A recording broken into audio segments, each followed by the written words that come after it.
Assalamualaikum. I welcome all of you to Bake Parlour Pasta Time. जी, जैसे कि आप लोग देख रहे हैं कि आज मेरा मूड बहुत वाइब्रेंट है। आज मेरा जो कलर है ड्रेस का वो बहुत खिलता हुआ है। आज एक्सप्रेशंस ही कुछ और हैं। तो क्या आप लोगों को ये लग रहा है कि ऐसा कुछ है जो खास है? और खास बात ये है कि हम अपना ये show bake parlour pasta time Lahore में लेकर आए हैं।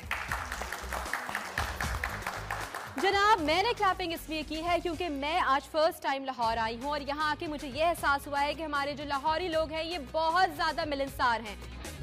और इसके साथ साथ मैं ये सोच रही हूँ कि ये क्यों ना आपको बताऊं कि हमारे यहाँ आने का मकसद क्या है। जी हाँ, मकसद वही है, आपको हम चाहते हैं कि हर तरह से एक कंफर्ट लेवल प्रोवाइड करें। जिस तरह लोग ये समझते हैं कि खाना बनाना सिर्फ एक काम की हद तक रह गया है, तो ऐसा नहीं है। खाना बनाना काम नहीं है बल्कि बहुत खूबसूरत आर्ट है। यहाँ हम आपको ये बताते चले कि बेक पार्लर एक कंप्लीट फूड कंपनी है। हमारे व्यूवर्स तो ये बात जानते ही हैं क्योंकि कराची में जो हमने शोज किए हम आपको एक एक बात से आगाह करते रहे। लेकिन क्योंकि हम फर्स्ट टाइम लाहौर आए और यहाँ की हमारी जो ऑडियंस है इन सबको हम ये बताना चाहते हैं कि आपकी ज़रूरियात ज़िंदगी में जो चीज़ आपको चाहिए वो इस प्रोडक्ट के अंदर मौजूद है। तो यहाँ आज आपको बहुत कुछ जानने को मिलेगा। यहाँ पे होगा हल्ला गुल्ला भी, बातें भी, और हम सब मिलकर लाहौर में खूब मजा करेंगे। लेकिन हमारे साथ होगी एक और पर्सनालिटी भी जो आप चाहते हैं कि आपके साथ हमेशा हो हर ऐसे शो में मौजूद। जी हाँ, हमारी इस बेक पार्लर फैमिली का खास फीचर मेरे और आपके पसंदीदा शेफ महबूब खान साहब। Welcome him. अस्सलाम वालेकुम। वालेकुम सलाम, क्या हाल है आपके? खैरियत से? बिल्कुल ठीक ठाक। आप सुनाइए, लाहौर का ये वार्म वेलकम आपको कैसा लग रहा है? बहुत अच्छा। और अस्सलाम वालेकुम लाहौर, क्या हाल है आपके? खैरियत से? अच्छा, लाहौर से मेरे बड़ा ताल्लुक़ रहा है पुराना, और एक पुराना रिश्ता ये रहा है कि मैं यहाँ पे काफ़ी साल रहा हूँ, मैंने यहाँ पे बिज़नेस किया है। और दूसरा बड़ा हसास रिश्ता है, वो है ये मेरा ससुराल है। ओहो जी, लाहौरी ससुराल सेकंड होम। ये तो इमोशंस और सारे सेंटिमेंट्स और सब कुछ इसमें इन्वॉल्व हो गए। तो जी ससुरालियों को सलाम हम सब की तरफ से। आप सबको हम यहाँ ही बताते चले कि आज हम आपको जो रेसिपी बताएंगे बहुत इंटरेस्टिंग होगी और आप ही की तरह बहुत वाइब्रेंट होगी, कलरफुल होगी। तो जी क्या बना रहे हैं हम आज? आज हम बनाएंगे केजन स्पेगेटी, और बड़ी इंटरेस्टिंग रेसिपी। और सबसे ख़ास बात इन रेसिपीज़ की यही है कि जब आप पास्ता या इस तरह की कोई डिश बनाने जाते हैं तो अमूमन आपको लगता है कि ये तो बड़ा लंबा काम है, पास्ता बॉईल करो फिर उसकी डिश बनाओ, जो भी ग्रेवी आप बना रहे हैं, तो एक लंबा प्रोसीजर होगा। लेकिन इन रेसिपीज़ के साथ सबसे बड़ा फ़ायदा एक तो ये है कि एक ही पैकेट में आपके पास पास्ता भी है और मसाला का साशे भी है, यानी ये 2 in 1 रेसिपीज़ हैं। और इसके साथ साथ सबसे अच्छी बात यह है कि जब आप इसकी कुकिंग स्टार्ट करेंगे और जब डिश तैयार होगी तो ये सिर्फ और सिर्फ 12 से 15 मिनट के अंदर कंप्लीट डिश तैयार हो जाएगी। So let's start it. बिल्कुल। यहाँ पे हमने सबसे पहले पानी रख दिया बॉईल होने। Should I come here? हाँ बिल्कुल। अच्छा, चिकन हम लेंगे सबसे पहले और इसको क्यूब में काटेंगे, और ये तकरीबन कोई 1.5 पाव के लगभग गोश्त हम ले लेंगे। पैकेट के ऊपर दी गई रेसिपी से अगर आप इस डिश को पहली मरतबा बनाएंगे तो आपको अंदाज़ा होगा कि कितनी ईजीली ये बन जाती है। और उसके बाद फिर आप कोशिश करेंगे जो सा भी तरीका, यानी जो भी चीज़ें इंग्रेडिएंट आप अपनी मर्ज़ी के कुछ शामिल करना चाहें वो भी इसमें शामिल कर सकते हैं। चिकन को हम सबसे पहले क्यूब में काट लेंगे और उसके साथ साथ मज़ीद कटिंग की तरफ भी आते हैं। जी, ये छोटी छोटी सी टिप्स हैं जो हम आपको बताते रहेंगे शो के दरमियान। और जिस तरह से क्यूब्स ये शेप में काट रहे हैं चिकन को, नॉर्मली होता है कि हम लोग शेप्स का भी ख्याल नहीं रख पाते। तो इसमें जब आपकी प्रेजेंटेशन होती है आपकी डिश की, तो इन द एंड ये होता है कि आपकी डिश बहुत मज़ेदार होती है, टेस्टी होती है, लेकिन उसकी प्रेजेंटेशन इतनी अच्छी नहीं होती। अच्छा जी, रेसिपी स्टार्ट करेंगे। सबसे पहले केजन स्पेगेटी हमने एक पैकेट उठा लिया और इसका पैकेट खोल के सबसे पहले इसमें 2 चीज़ें हमें मिलेंगी, एक पास्ता और एक स्पाइस का साशे। और ये रेसिपीज़ जो हम दूसरे मुल्कों की लेके आएँ उसकी वजह ये है, जिस तरह ये अमेरिकन रेसिपी है, इसकी वजह ये है कि ये फ्लेवर्स बहुत अच्छे हैं। हमारे लोकल जायके जो हमें पसंद होते हैं, थोड़ा तीखापन, थोड़ा और ऐसे जायके जो हमारे लोकल फूड के हिसाब से बहुत अच्छे जाते हैं, हमने कोशिश की है कि वो जायके पाकिस्तान ले आएँ ताकि आप वो खाने भी इंजॉय कर सकें जो पूरी दुनिया इंजॉय करती है। पास्ता इस पैकेट में पड़ा हुआ है। अच्छा, सबसे पहला काम पास्ता बॉईल करने के लिए, जब भी आप बॉईल करेंगे इसमें पानी की मिकदार ज़्यादा रखेंगे और इसमें तकरीबन कोई 1.5 टीस्पून भर के नमक शामिल कर देंगे। बहुत ज़्यादा पानी में इसको बॉईल करने की वजह यह है कि पास्ता आपस में चिपके ना। अगर कम पानी में बॉईल करेंगे तो ये चिपक जाता है या ओवर कुक हो जाता है। इसके साथ साथ इसमें हमने स्पेगेटी शामिल कर देनी है। और बहुत सारे लोग बल्कि शुरू में मेरे घर में भी जब पास्ता बॉईल करते थे, स्पेगेटी हमेशा हम 2-4 दफ़ा तोड़ देते थे। वो भी अगर चाहें तो कर सकते हैं, लेकिन ज़रूरी नहीं है। और पास्ता जैसे ही इसमें शामिल करेंगे, बहुत ज़रूरी है कि इसको एक दफ़ा अच्छी तरीके से मिक्स कर लें ताकि आपस में चिपके नहीं। इन द मीन टाइम जब तक ये पक रहा है, हमने ये स्टोव भी ऑन कर दिया इसका, और इसमें भी हम इसकी कुकिंग स्टार्ट कर देंगे। थोड़ा सा ऑयल, 4 से 5 टेबल स्पून, बहुत ज़्यादा नहीं। इस कुकिंग में ज़्यादा ऑयल की मिकदार इस्तेमाल नहीं होती। थोड़ा सा इसमें हम लहसुन चॉप करके शामिल कर देंगे, तकरीबन कोई 1 टीस्पून के लगभग। और थोड़ा सा इसको करेंगे फ्राई, बहुत ज़्यादा फ्राई नहीं करना, जल ना जाए। और इसके साथ साथ हम इसमें शामिल कर देंगे क्यूब में कटी हुई चिकन, जो तकरीबन 1.5 पाव के लगभग है। अच्छा, जिसमें हमने शामिल कर दिया तकरीबन 1 टेबल स्पून मैदा। इसका कुकिंग टाइम बहुत ज़्यादा नहीं है, यानी आपने चिकन जब शामिल किया 2 से 3 मिनट तक पकाना है, और उसके बाद जब मैदा शामिल करेंगे फिर इसको थोड़ा इसमें पकाना है ताकि मैदा इसमें थोड़ा पक जाए। अगर आपने इसको थोड़ा पकाया नहीं तो ये कच्चा रह जाएगा और आखिर तक फिर ये फ्लेवर कच्चा इसका आएगा ही। पैकेट हमने खोल लिया साशे, और ये पैकेट हमने सारा का सारा मसाला इसके अंदर शामिल कर दिया, और इसको थोड़ा सा अगेन हल्का सा मिक्स करेंगे, बहुत ज़्यादा नहीं। और इसके बाद इसमें शामिल कर देंगे तकरीबन कोई 2 कप पानी, या उतना पानी जितना आपको ग्रेवी में चाहिए हो। अच्छा, ग्रेवी भी अलग अलग मेरे ख्याल है अकॉर्डिंग टू द टेस्ट होती है। कुछ लोग ज़्यादा रखना चाहते हैं, कुछ लोग कम, लेकिन हमारी इस डिश में क्या रिक्वायरमेंट है वो तो ज़ाहिर है आप बताएंगे। तकरीबन 2 कप पानी काफ़ी है इसके लिए। और ये थोड़ा सा जब बॉयल होगा ये गाढ़ा होना शुरू हो जाएगा, क्योंकि हमने इसमें मैदा शामिल किया 1 टेबल स्पून। और उसके बाद आप इसको थोड़ा सा एडजस्ट कर सकते हैं। ये बिल्कुल बेसिक, यानी हमारी इस रेसिपी में इसके अलावा कोई चीज़ शामिल नहीं हो रही। यानी चिकन बनाया, ग्रेवी बनी, पास्ता तैयार है और ये डिश हो जाएगी तैयार। लेकिन अगर आप चाहें तो जब भी घर में ये डिश बना रहे हो और आप चाहें इसमें कुछ सब्जियों का इस्तेमाल, जो कि मैं बहुत ज़्यादा पसंद करता हूँ, कोई ना कोई सब्जियाँ इसमें होनी चाहिए, तो आप कोई सी भी इसमें सब्जियाँ शामिल कर सकते हैं, जिसमें गाजर है, शिमला मिर्च है, प्याज है क्यूब में कटा हुआ, स्लाइस कटा हुआ। उसके अलावा भी कोई सब्जियाँ जो आपके शहर में आसानी से ताज़ा सीज़न में मिलती हों, आप वो भी इस्तेमाल कर सकते हैं। मशरूम टिन में आते हैं, वो भी आप इसमें इस्तेमाल कर सकते हैं। मैं इसमें इस्तेमाल करूँगा 1 अदद ये गाजर, और साथ में मेरे ख्याल में वो हरा शिमला मिर्च अगर मिल जाएगी तो ज़्यादा।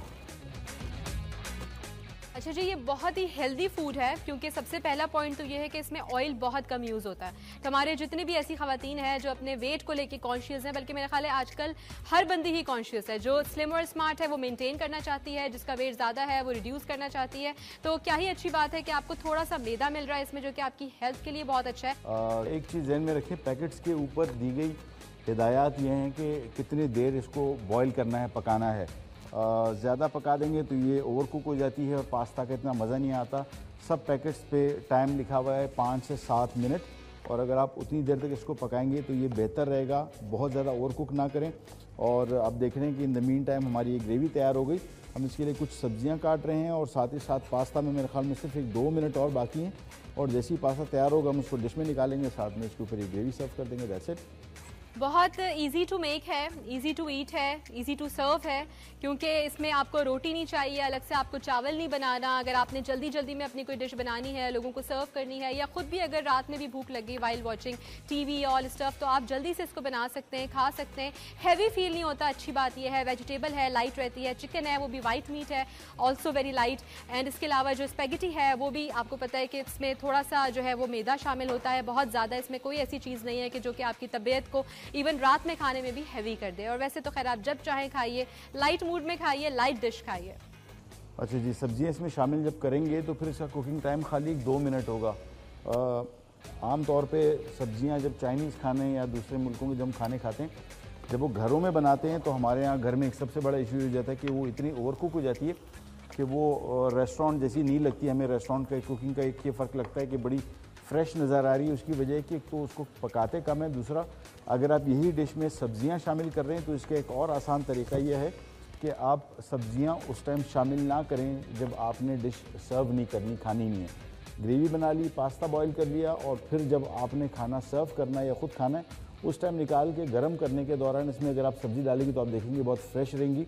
पास्ता हमारा पक चुका, डिश बिल्कुल रेडी हो गई, और पास्ता हम यहाँ पे इसको स्ट्रेन कर लेंगे। और ये अगर आप काम जी, मैं बिल्कुल आप मुझे मत समझें कि मैं नहीं करती काम, मैं किचन में करती हूँ जी काम। और इसका सबूत ये है कि ये जो है मैक्रोनी, पास्ता, नूडल्स, सब चीज़ें मैंने हेल्प आउट की हैं आपको। चले, ये काम हो गया ख़त्म, डिश हमारी हो गई रेडी और इसको सिंपली एक प्लेटर पे हमने सर्व करना है। अच्छा, पास्ता जब भी 5 से 7 मिनट हो जाएं इसको ज़रूर निकाल के फौरी तौर पे निकालिए, बहुत टाइम ना छोड़िए। इस तरह जिस तरह आप घर में बिरयानी के लिए चावल बनाते हैं, आप देखेंगे ज़्यादा देर अगर पक गए या निकालने में आपने इसको निथारने में टाइम लग गया तो उसमें भी ओवर कुक हो जाते हैं और फिर ख़राब हो जाते हैं। पास्ता को निकालने के बाद इसको थोड़ा सा ठंडे पानी से निथार लेंगे और अगर आपने इसको फौरी तौर पे इस्तेमाल नहीं करना तो फिर इसमें थोड़ा सा तेल शामिल कर लें। अगर आपने फौरी तौर पे इस्तेमाल करना है तो फिर इसमें तेल भी शामिल करने की एज सच ज़रूरत नहीं है, लेकिन ठंडे पानी से थोड़ा सा इसको निथारना ज़रूरी है ताकि इससे जो एक्स्ट्रा स्टार्च है ये निकल जाए। अच्छा, और ऑयल इसलिए हम शामिल करते हैं ताकि अगर हमने कुछ देर के बाद सर्व करना है तो वो खिली खिली सी रहे, मैक्रोनी भी, नूडल्स भी चिपके नहीं आपस में।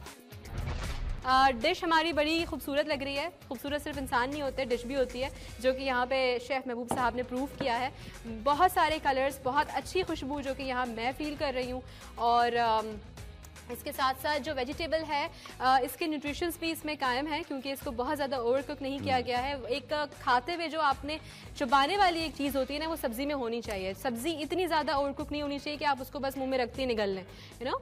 तो अब हम ये इसको सर्व कर लेंगे सिंपल। अच्छा, सब्जियाँ आप देखेंगे बहुत इनके कलर फ्रेश हैं, थोड़ा सा इसमें क्रिस्पी क्रिस्पीनेस थोड़ा सा है, होनी भी चाहिए। अगर आप ये बहुत नरम पड़ गई हैं तो समझ लें कि आपने इनको ज़रूरत से ज़्यादा पका दिया है। ये सारी की सारी हम इसके ऊपर सर्व कर देंगे और ये हमारी डिश मिनटों में तैयार हो गई जी। डिश हमारी रेडी होगी और मेरे ख्याल में आपके सामने सब कुछ बना है और इसकी देखने से आपको अंदाज़ा होगा कि वो टिपिकल रेस्टोरेंट्स में जब जिस तरह के खाने मिलते हैं बिल्कुल उनकी इसकी रंगत, प्रेजेंटेशन उस जैसी है। ये इतना ही आसान है जितना आपके सामने हुआ है। यानी पास्ता बॉईल किया, डिश बनाई, कंप्लीट हो गई और मेरे ख्याल में 15 मिनट के अंदर, 12-15 मिनट के अंदर कंप्लीट डिश रेडी हो गई। तो मेरा ख्याल है कि अब वो वक्त आ चला है जब मैं इसको ट्राई करूं और आपको बताऊं कि ये कैसा बना है। जी जनाब, तो अब देखिए कि इसका टेस्ट कैसा है और ये काम, ये शुभ काम, ये अच्छा काम मैं कर रही हूँ। साथ में इसकी थोड़ी सी ग्रेवी भी हमने ली और चिकन भी।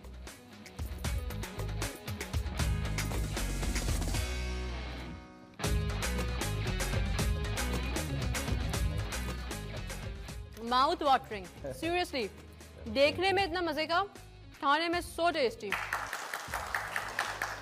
तो यहाँ हमने बातें की, महबूब साहब ने आपको टिप्स बताई, हमने हल्ला गुल्ला भी किया इन अ वे कि हमने यहाँ पे आपको बताया कि किस तरह से आप अपने घर में अपने आप को डिस्टिंग्विश कर सकते हैं, अपनी पर्सनालिटी को ऑब्वियस बना सकते हैं अच्छे खाने बनाकर। लेकिन अब मैं ये सोच रही हूँ कि जब मैं कराची में थी तो मुझे लोगों ने कहा था कि जी लाहौर है ना, और ये सही हमने सुनी है काफ़ी लोगों से। तो अब मुझे ये पता चलेगा कि लाहौर क्यों है, वो इस तरह से कि मैं आऊँगी आप सबके पास, आप लोगों से पूछूंगी सवाल, जो कुछ आप जानना चाहते हैं महबूब साहब आपको देंगे जवाब। तो आपके सवाल कितने एंटरटेनिंग होंगे, एक्साइटिंग होंगे, ये पता चलेगा वहाँ आकर, और आप ही बताएंगे कि लाहौर क्यों है जी। कुछ नया बनाते, मुस्कुराते, मूड बनाते, हंसते हंसाते, मिलजुल के खाते हैं।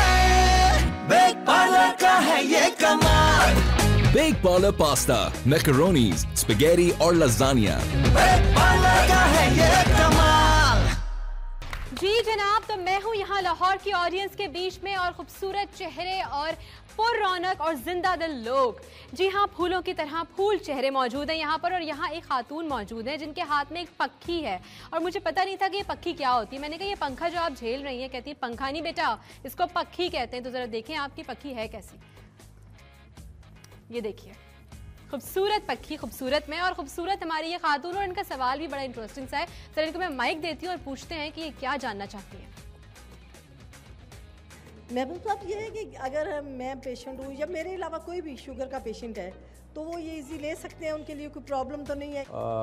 कोई चीज़ आपके लिए इतनी बुरी नहीं है जितनी अगर आप इसकी मिकदार को कंट्रोल ना करें। कितनी मिकदार में आपको रोटी, चावल या पास्ता आपने खाना है एक टाइम पे, इसकी मैनेजमेंट आप सही करेंगी कि कौन सी चीज़ कितने टाइम पे खानी है और इसमें कैलोरीज कितनी है, या ऐसी चीज़ जिसको हाई जीआई फूड्स कहते हैं, ग्लाइसेमिक इंडेक्स फूड्स, यानी आपके जिस्म में ये जज्ब किस तरीके से होता है, ये सबसे ज़रूरी चीज़ है।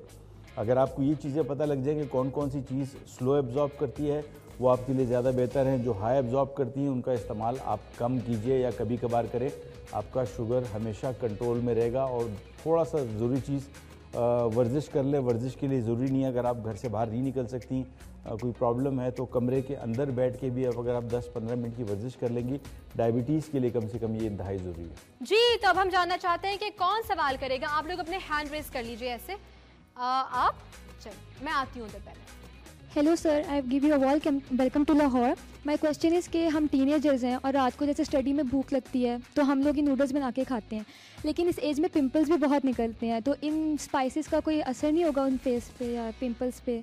मिर्चों से ये एक मिसकॉन्सेप्शन है कि मिर्चों से सेहत ख़राब होती है। मिर्चों के फ़वाद अगर मैंने आपको गिनवाना शुरू कर दिया तो शायद आप फिर बहुत ज़्यादा खाना शुरू कर। मैं बहुत ज़्यादा खाता हूँ। मिर्चों से आपका वेट लॉस होता है, वज़न कम होता है, आपकी स्किन के लिए बहुत अच्छा है, उसके बाद आपके पेट के लिए बहुत अच्छा है। बहुत सारे लोग समझते हैं शायद कि अल्सर हो जाता है। जिन मुल्कों में मिर्चें ज़्यादा खाई जाती हैं वहाँ पे अल्सर सबसे कम पाया जाता है। हाँ, अगर अल्सर हो चुका है फिर नहीं खाएं। जी जनाब, पक्की लाहौरियों की तरफ से मुझे पहला तोहफा, ये पहला तोहफा मेरे साथ रहेगा, लेकिन मैं कहीं नहीं जा रही। मैं सोचिए कि शो का वक्त खत्म हो रहा है, ऐसा कुछ नहीं है, बिकॉज अभी होने वाला है कंपटीशन शुरू। चलते हैं शेफ महबूब की तरफ।